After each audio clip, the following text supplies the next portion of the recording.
Bismillahirrahmanirrahim. Assalamualaikum warahmatullahi wabarakatuh. Saya Amri Zakian, NIM 201804302223. Saya di sini akan mempresentasikan hasil penelitian atau proposal saya, yang dimana judulnya adalah dampak rob air laut terhadap pertumbuhan ekonomi dan keadaan sosial daerah Semarang Barat,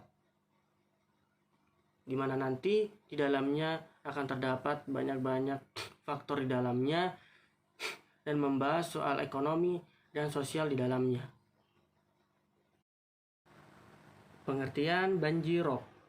Banjir rob merupakan banjir yang airnya berasal dari laut. Banjir rob ini adalah banjir yang diakibatkan oleh pasangnya air laut hingga air yang pasang tersebut mengenai daratan. Banjir rob ini juga dikenal sebagai banjir genangan. Banjir rob ini akan sering melanda atau sering terjadi di daerah yang permukaannya lebih rendah daripada permukaan air laut.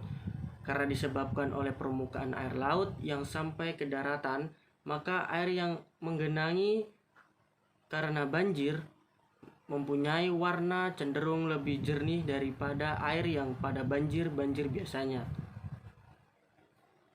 Lanjut ke karakteristik atau ciri-ciri banjir rob, diantaranya adalah 1. Terjadi pada saat air laut sedang pasang. 2. Warna air tidak terlalu keruh, tidak terlalu jernih pada saat musim penghujan tiba. 4. Biasanya terjadi pada daerah yang mempunyai wilayah dataran lebih rendah daripada dataran yang lebih tinggi atau laut. Lanjut ke faktor yang menyebabkan atau mendukung terjadinya banjir rob, antara lain adalah 1. Pemanasan global. 2. Pemanfaatan air tanah secara berlebihan. 3. Pembabatan hutan mangrove atau hutan bakau. 4. Keadaan topografi suatu wilayah. 5. Adanya fenomena penurunan muka tanah. 6. Perubahan penggunaan tanah rawa dan lain sebagainya. 7. Penyempitan bantaran sungai. 8. Membuang sampah di sungai. 9. Sistem drainase yang buruk. Dampak yang ditimbulkan karena adanya banjir rob antara lain: yang pertama, menimbulkan kerugian material. 2.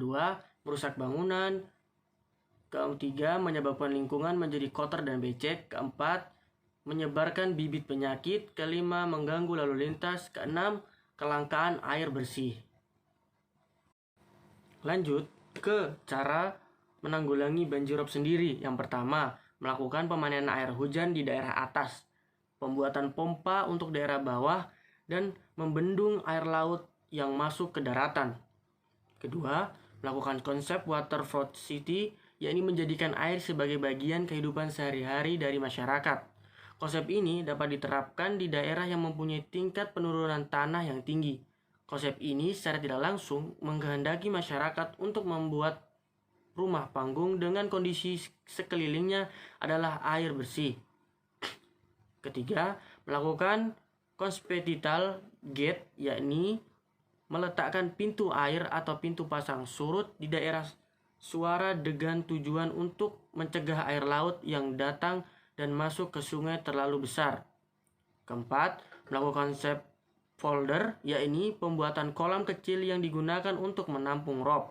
Folder-folder tersebut harus ditata sedemikian rupa dan dilakukan secara terpadu serta menjadi bagian dari drainase kota. Dengan demikian akan mencegah di mana akan terjadi banjir rob itu sendiri. Cukup sekian, semoga bermanfaat, semoga dapat dipahami. Kurang lebihnya saya mohon maaf. Billahi fisabilil haq fastabil khairat. Dengan iman dan akhlak saya menjadi kuat, tanpa iman dan akhlak saya menjadi lemah. La haula wala quwata illa billahil aliyul azim. Wassalamualaikum warahmatullahi wabarakatuh.